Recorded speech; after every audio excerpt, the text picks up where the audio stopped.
أعزائي ومتابعي الخبر المصري في كل مكان، أسعد الله أوقاتكم بكل خير. معكم محمد كمال الشيمي من محافظة سوهاج.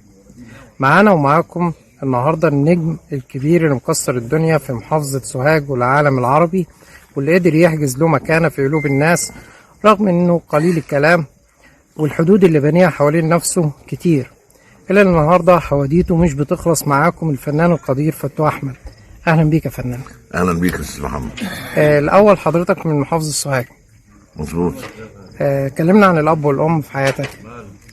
الله يرحمهم بقى، الاب والام صومعة اخميم سوهاج.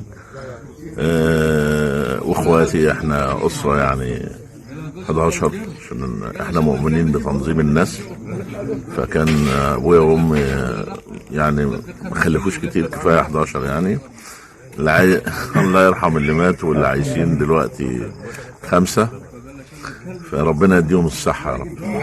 حضرتك شاركت في مسلسلات كتير، من أهمها ذئاب الجبل، مسلسل الوتد، وكان أخيرا مسلسل جعفر العمدة. احنا بنعتبر المسلسل ذئاب الجبل هو بداية انطلاق حضرتك النجومية. لا، هي البداية الحقيقية في الاحتراف ما كانش ذئاب الجبل، كان ليالي الحلمية. ليالي الحلمية وكان معاها مسلسل في نفس التوقيت اسمه الحصان، وتوالت الأعمال بعد كده الحمد لله. لما ليالي الحلمية كل اللي اشتغلوا في ليالي الحلمية الحقيقة كان مسلسل عناصر نجاحه مكتملة.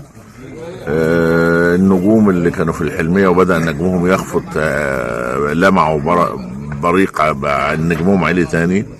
الجداد كلهم اللي بيعمل مشهد كان بيتشاف، لأن المسلسل كان بتشاف يعني كثافة المشاهدة كانت كبيرة وبتاعت ليالي الحلمية. بعد كده بقى جت الحمد لله الحاجات اللي ذئاب الجبل والوتد ومملكة الجبل وأوراق مصرية ويونس ولد فضة ودهشة، يعني الحقيقة أعمال صعبة افتكرها، يعني انها الكم كبيرة أوي. آخرهم كان جعفر العمدة السنة دي يعني. حضرتك جاي جعفر العمدة، وقبل جعفر العمدة كان في نفس التوقيت مسلسل الأصلي تعامل دور اسمه صالح القط، كان مسلسل كويس برضه. مسلسل جميل جدا، بيتشاف كويس. مسلسل كانت مشاهدة عالية جدا وفي رمضان، فكان لا يعني ليالي الحلمية هو الحقيقة هو الأساس، يعني هو بداية تعارفي مع الناس، يعني كان ليالي الحلمية. الحاجات اللي بعد كده بقى كانت تأكيدات بقى، يعني تأكيد لا ده كويس، لا ده كويس، الحمد لله. بس الناس هنا في الصعيد وخصوصا محافظة سوهاج عمرهم ما هينسوا دور العربي في مسلسل ذئاب الجبل. طبعا. بص، اي ادوار صعيدي عملتها، انا عملت ادوار صعيدي كتير جدا. انا كانت الميزه بالنسبه لي ان انا زي ما قلت لحضرتك انا في البيت بتكلم صعيدي. الممثلين بيبقى صعب قوي في المسلسل الصعيدي ان هو عايز يتقن اللهجه ويمثل ويحفظ الكلام، فعنده مشاكل انه الاول كل شويه مثلا اللي ماسك اللهجه يقول له لا غلط، لا كذا، لا كذا. انما لما انت في حاجه انت راميها ورا ظهرك اللي هي اللهجه، فكان بالنسبه لي ده عنصر تفوق بالنسبه لي، ان انا اللهجه بالنسبه لي سلسه، كل الحكايه احفظ الكلام. زائد برضو يعني ما اضحكش عليك،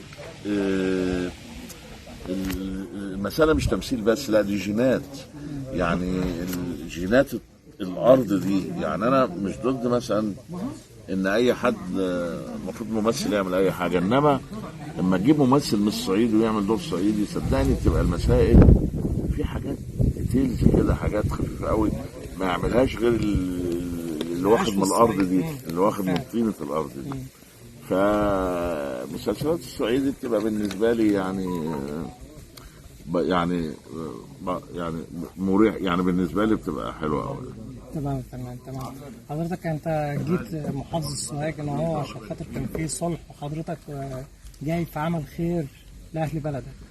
الحقيقه كان صلح وانا اول مره احضر صلح، انما لما كلموني يعني الناس ومكتب المحافظ الاستاذ اكرم العمده وكده، الدكتور محمد عبادي مدير مكتب المحافظ، قلت لهم هاجي لان دي حاجه محمد مهمه قوي.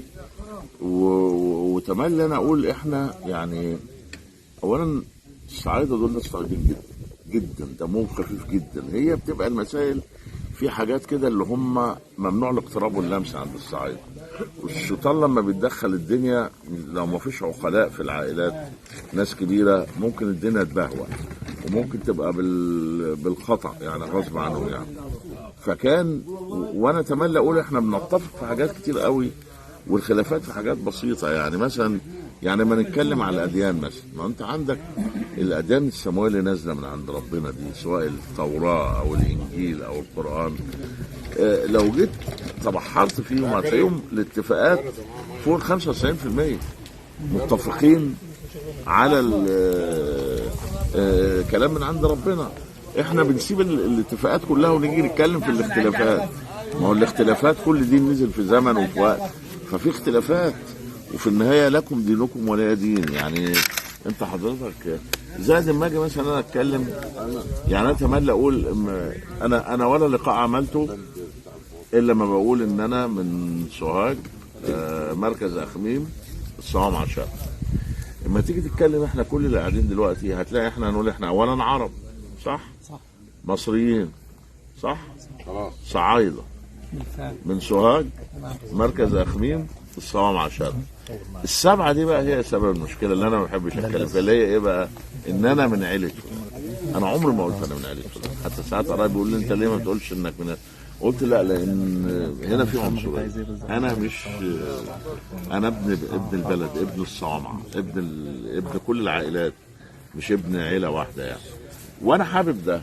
فكانت المساله الحقيقه ان الناس لازم تعرف هنا ان احنا بيبقى في انتماء. انا الاول قلت انا مصري، ده عربي طبيعي، مصري طبيعي، صعيدي من سوهاج. ابدا بقى الدنيا الدايره تقفل على الحاجه اللي انا بقى اخميم المركز بتاعي الصوام على الشلاليه القريه بتاعتي بس. اسكوبه بقى ما فيش بقى انا من فلان ولا اولاد فلان ولا فلان. دي هنا بقى المشاكل بتيجي من هنا بقى، ان احنا عيلتنا فيها كذا واحنا كذا واحنا كذا. لو احنا النمره 7 دي شلناها صدقنا هتبقى الدنيا تمام وامان يعني. احنا كلنا عيله واحده. طبعا عيله واحده، بلد واحده. حضرتك جاي سوهاج نقول حضور صلح ما بين عائلتين.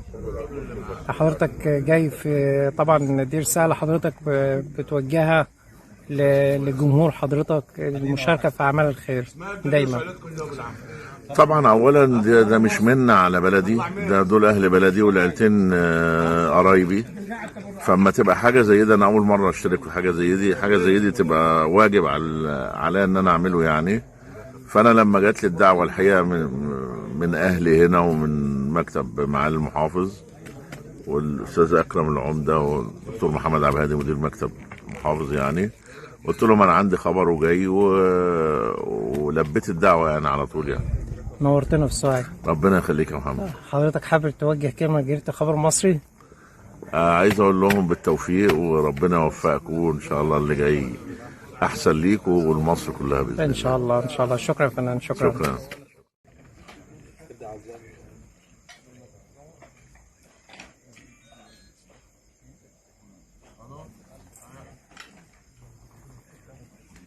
يلا يا باشمهندس خلصت؟ يلا نصور. ماشي. ايوه اتفضل.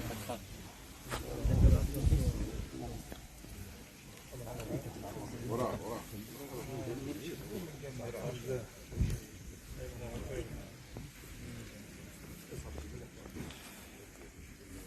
نايف غير الشيء.